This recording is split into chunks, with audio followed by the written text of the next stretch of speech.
मिथिला में एक ब्राह्मणी रहती थी, गरीब थी, भिक्षा मांगकर उदर पूर्ति करती थी।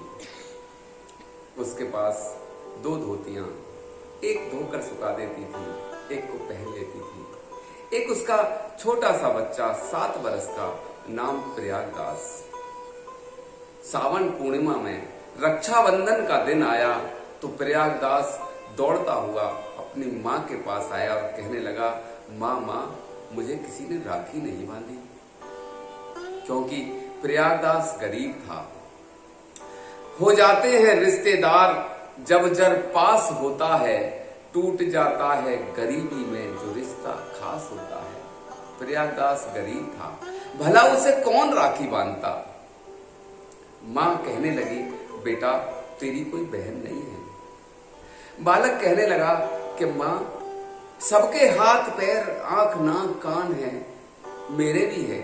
सबकी बहन है तो फिर मेरी बहन क्यों नहीं है।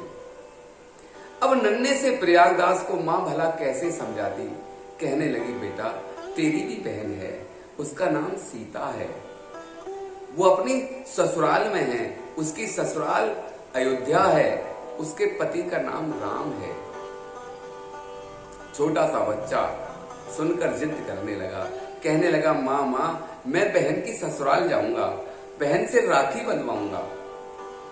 माँ कहने लगी, बेटा अभी तू छोटा है, जब तू बड़ा हो जाएगा फिर मैं तुझे लेकर चलूंगी।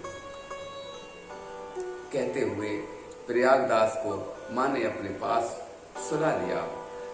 थोड़ी देर में माँ तो सो गई, लेकिन प्रयागदास की आंखों में नींद नहीं थी। जागता रहा, सोचता रहा कि माँ ने पता तो बता ही दिया है, मैं बहन से राखी बंधवाने के लिए चला जाऊंगा, है ही कितनी दूर। आधी रात को प्रयागदास चुपके से उठा। सोचने लगा कि जब बहन राखी बांधेगी तो उसे भेंट भी देनी होगी। तो वही साड़ी जो मां ने अगले दिन पहनने के लिए रख रखी थी, उसी को उठाकर अपनी बगल में दबा लिया और घर से निकल पड़ा। कहते हैं कि किसी से उनकी मंजिल का पता पाया नहीं जाता, जहां वो हैं फरिश्तों से भी वहां जाया नहीं जाता। मोहब्बत के लिए कुछ खास दिल मखसूस होते हैं, ये वो नगमा है जो हर साज पे गाया नहीं जाता। नन्हा सा प्रयागदास घर से निकल पड़ा। ले चल अपनी नागरिया, अवध बिहारी सांवरिया। सरयू के तीर अयोध्या नगरी, संत भरे जहां गागरिया। अवध बिहारी सांवरिया। प्रेम के साथ भगवान का भजन गाता हुआ नन्हा सा प्रयागदास कुछ दूर चला, थक गया, एक पेड़ के नीचे सो गया। अब जो भगवान के धाम में जाने के लिए इस तरह से घर बार सब कुछ छोड़ दे, उसे भगवान के धाम पहुंचने से भला कौन रोक सकता है। वो बच्चा सोया तो पेड़ के नीचे था, लेकिन जब उसकी आंख खुली तो वो अवध में था। उठा, बूझने लगा, अरे ये कौन सा नगर है। किसी ने बताया कि ये अयोध्या है। अच्छा, बहन की ससुराल आ गई। भैया, यहाँ मेरी बहन रहती है, उसका नाम सीता है। मेरे बहनोई का नाम राम है, उनका घर कहाँ है। लोगों से पूछने लगा। कोई उसको देखकर हंसते हुए चले जाते थे, कोई कहते थे पागल है, कोई कहता था, अरे सीताराम जी तो यहाँ के भगवान हैं, उनका तो मंदिर है, उनका कोई घर नहीं है। तो बच्चा कहता था, नहीं, मुझे तो घर जाना है, मेरी बहन का घर कौन सा है। किसी ने नहीं बताया। सुबह से शाम हो गई। शाम को एक पेड़ के नीचे बैठा, सोचने लगा, मुझे यहाँ आना ही नहीं चाहिए था। माँ सही कहती थी, हम गरीब हैं, भला हमसे वो अपना रिश्ता कैसे मानेंगे। मैं कल को लौट ही जाऊंगा, फिर कभी वापस नहीं आऊंगा यहां। सोचते सोचते प्रयागदास छोटा सा बच्चा उसी पेड़ के नीचे सो गया। आधी रात को अचानक एक तेज सफेद रोशनी हुई। उस रोशनी की चकाचौंध में उस बच्चे की आंखें खुल गईं। उसने देखा कि सामने सफेद हाथी पर हौदे पर श्री सीताराम जी बैठे हैं। महावती की जगह हनुमान जी विराजमान हैं। पीछे पीछे सेवक चल रहे हैं। वो हाथी धीरे धीरे धीरे धीरे चलता हुआ प्रयागदास के पास आकर रुक गया। सेवकों ने सीढ़ी लगाई। श्री सीताराम जी हाथी से उतरे और प्रयागदास के पास जाकर खड़े हो गए। राम जी कहने लगे, बालक प्रयागदास। तो प्रयागदास सोचने लगा, अरे ये तो मेरा नाम भी जानते हैं। राम जी कहने लगे, बालक प्रयागदास, बहन सीता तुम्हारी ये है। तो प्रयागदास कहने लगा कि मैं नहीं मानता ये मेरी बहन है। राम जी कहने लगे, क्यों? क्या तुमने अपनी बहन को कभी देखा है? क्या तुम उसकी कोई पहचान जानते हो? बालक कहने लगा, मैंने अपनी बहन को देखा तो नहीं है, लेकिन मैं उसकी एक पहचान जानता हूं। क्या? श्री राम ने कहा कि बहन सीता तुम्हारी ये है। तो बाल ने कहा कि समझ में ना आता है और फूट फूट कर रोती है बहन जब उसे भाई मिल जाता है। बालक कहने लगा कि अगर ये मेरी बहन होती तो इस तरह खड़ी ना रहती, अब तक तो रोने लगती।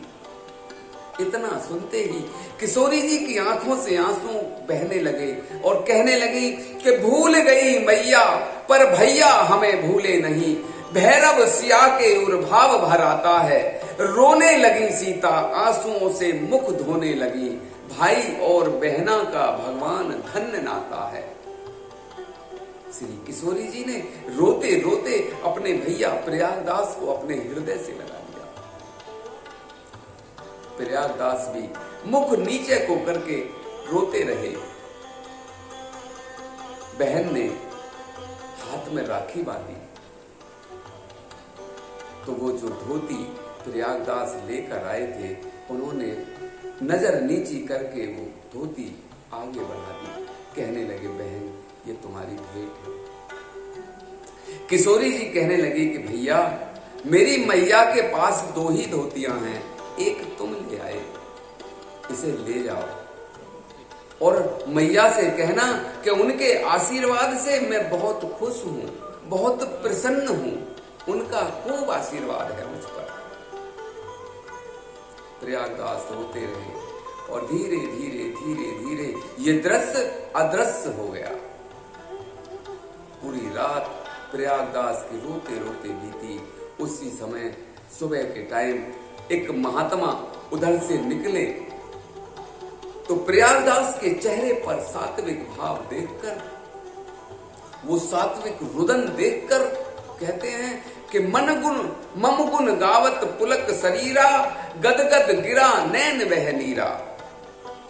वो सात्विक भाव चेहरे पर देखकर वो महात्मा समझ गए कि इस बच्चे पर किशोरी जी की कृपा हुई है।